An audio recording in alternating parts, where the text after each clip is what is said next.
Hello everyone, DonTheCrown here, back with another farming video for Torchlight Infinite.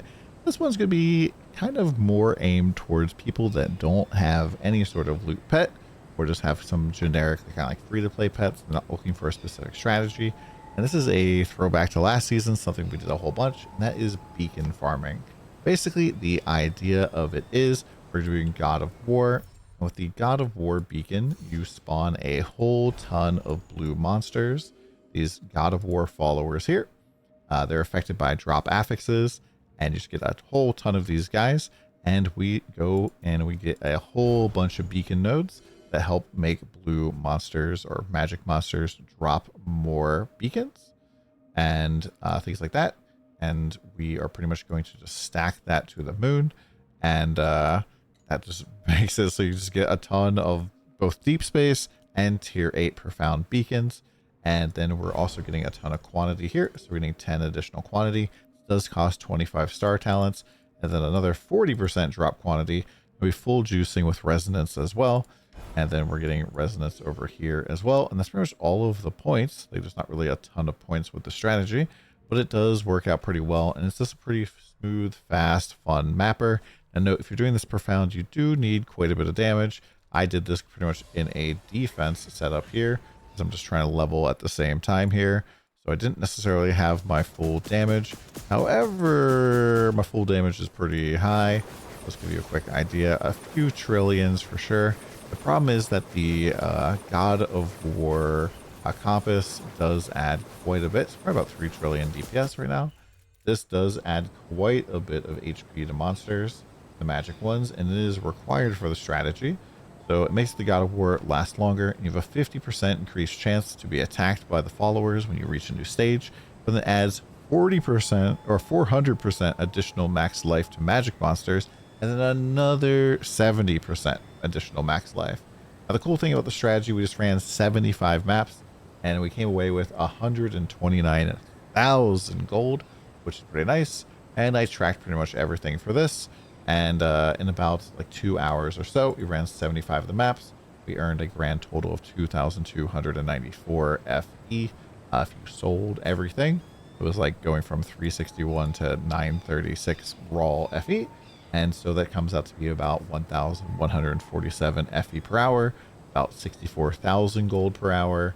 And that's about like 1729 gold per map, which is pretty wild. The total like buy-in for this was 450 FE, and so that is included in the total. This is like profit after expenses as well. That's calculated in here.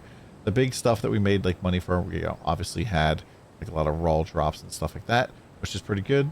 I was only running I wasn't like probably running the ideal pets, but we'll talk about that here shortly. Made quite a bit of money in beacons. Right now deep space beacons are still pretty cheap. They are kind of climbing right now, though. This is kind of why I wanted to check this out.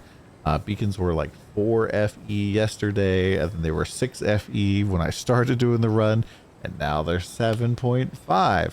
So if this continues to climb, even if these go up to like 20, the amount of FE per hour is going to be quite significant. Whether or not they'll get all the way up there is kind of a different story. But even the lava and glacial beacons here earning quite a bit here. We earn like about almost 800 FE just raw just from those as well. I wouldn't be surprised to see the prices for those go down. However, yesterday, a couple days ago, those were also 3 FE. So the prices for this vary a little bit. We kind of earned back all of the money we spent on golden compasses. So we found 1 mechamite. If we take that out, we'd like lose a little bit of money there. Not a big deal. We lost a lot on the purple compasses because we're using 2 purples. We actually broke even on the blue compasses. And then obviously we lose money on probes because we're using the beacon probe. Cards, we didn't really earn a lot. We earned 83 FE. And originally I was using Kong level 6 here. And so really this obviously shows that this is not really a good card strategy. I was using Chalk 2, Dora 1, and Kong 6. So I think ideally here, you're going to be cutting out Kong for probably our boy Surging Gold. And you could change that probably for just going fuel, like pure flame fuel pets, or even embers, because a lot of our money actually did come from embers as well. If we go back up here, we can see the ember section here from Truth. Oh, this is Truth Fossil now, not a Truth Ember. Let's update that. So Matchless, Fine, and Precious here. We can see that we made quite a bit here compared to cards at least. So maybe just if I had the Ember pets in instead of the cards, we would have made even more, especially if you have the Pirate Captain. I know a lot of people don't really get excited about having this particular pet, but I think that with the opportunity to drop Ultimate Embers and Profound, this could potentially be pretty good. Gameplay is very, very simple, very smooth. I'll show you an example map here. Also, like what we're looking for in terms of cards. Ideally, perfect ones, we get the Cruel War. This just makes it so that the God of War followers have a higher chance to spawn, and they also have a higher chance of dropping deep space beacons. If you get the purple or the rainbow version, it's a lot of deep space beacons.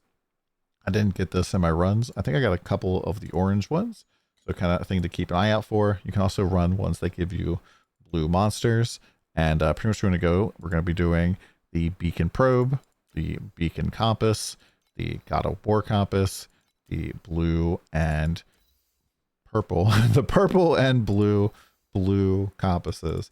That's like a tongue twister. So it's going to go in, and the first thing we want to do is just immediately go right up to wherever our God of War is. It's up here, and you really don't want to kill anything until the God of War is active. And you notice that you like almost immediately start spawning ads, and these like guys kind of like make it seem like it's slow at first because you are kind of like stuck in place killing all of the God of War spawns.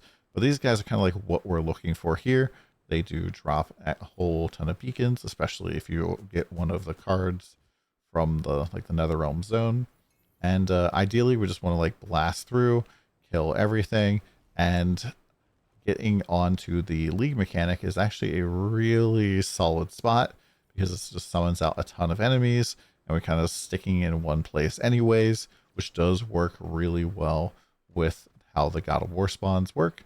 And so sometimes you'll get like a whole ton of God of War spawns directly on top of the League mechanic, which is pretty darn nice. We just kind of zip through the map here, just killing everything, trying to stay alive. Doesn't really matter if you die. However, definitely some maps that are rather big can be difficult to hit all of the stages. And so we've like hit all of the stages now for our God of War. So we're not going to get any more spawns. It goes all the way up to 14, all the way over. And that's pretty much it. If you happen to get a cube or a pirate or anything else randomly, you can just roll with it, or you can ignore it if you really want. Just blasting through the maps. It's a pretty chill, fun time. It's kind of like bringing off. The one downside, I think, is there's not really a lot of dopamine. There's no real like huge drop. You'll definitely be dropping stuff like hero memories though, so maybe you get something lucky there. Maybe you'll drop some priceless items. I think we dropped 4 priceless items in those 75 maps, which seems a little high.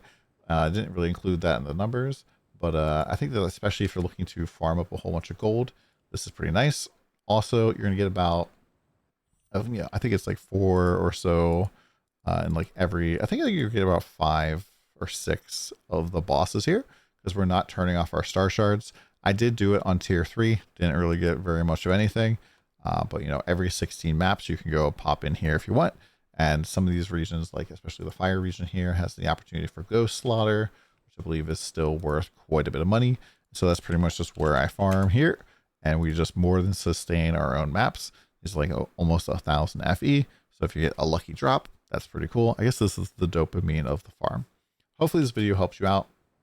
And like I said, for the pets, if I had to choose pets here, I probably would be going like all flame fuel pets. So you can use like Surging Gold, you can use other ones like that. I don't really know if Dorothy is super duper great here, but I'm just testing it out, seeing how it goes. You definitely don't need any specific pets to make the strategy work. It's definitely something that is free to play friendly. So hopefully this helps you out. We'll see you again soon, and come by the stream. Later.